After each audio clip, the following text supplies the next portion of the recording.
Ladies and gentlemen, the men and women who stepped off the Empire Windrush at Tilbury in June 1948, just a few months before I was born, had left behind all that was familiar to them in order to strive for opportunity in a land they barely knew. Many of them had served with distinction in the British Armed Forces during the Second World War, just as their fathers and grandfathers had in the First World War. Now they came to lend their hard work and skill to a country rebuilding in peacetime and to forge a better future for themselves and their families. They could hardly have imagined how they and those that followed them would make such a profound and permanent contribution to British life. Today offers an opportunity to express the debt of gratitude we owe to that first Windrush generation for accepting the invitation to come to Britain and, above all, to recognise the immeasurable difference that they, their children and their grandchildren have made to so many aspects of our public life, to our culture and to every sector of our economy. Now, I hesitate to single out any area of this activity, but as coronavirus lockdown begins to ease, I did just want to say a particular word about our National Health Service, of which people of African and Caribbean descent have been an indispensable part since its very beginning. Amidst this public health crisis that continues to confront us all,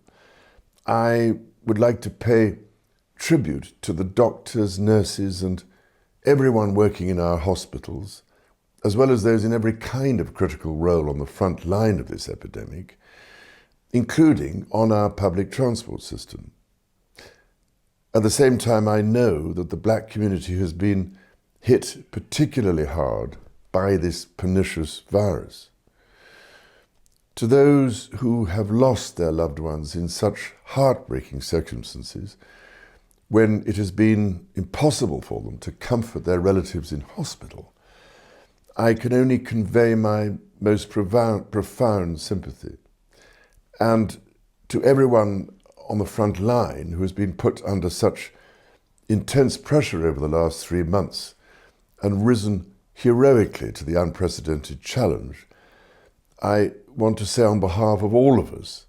how inordinately proud we are of them and the way they carry out their onerous duties.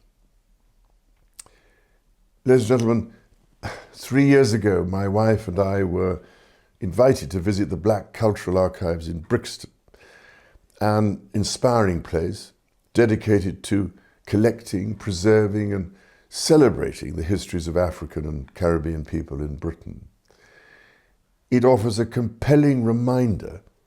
that our society is woven from diverse threads,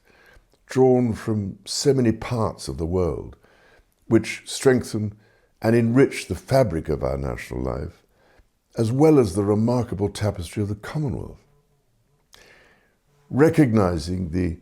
rich diversity of cultures which make this country so special and, in many ways, unique, lies at the heart of what we can be as a nation. Each thread comprises individual human stories of courage and sacrifice, ingenuity, determination, and remarkable strength of character. It is vital, it seems to me, that the full range of these stories is heard and valued. We can only understand who we are as a nation, where we have come from, and what future path we should take if we are able to look at the past, present, and future from each other's perspectives.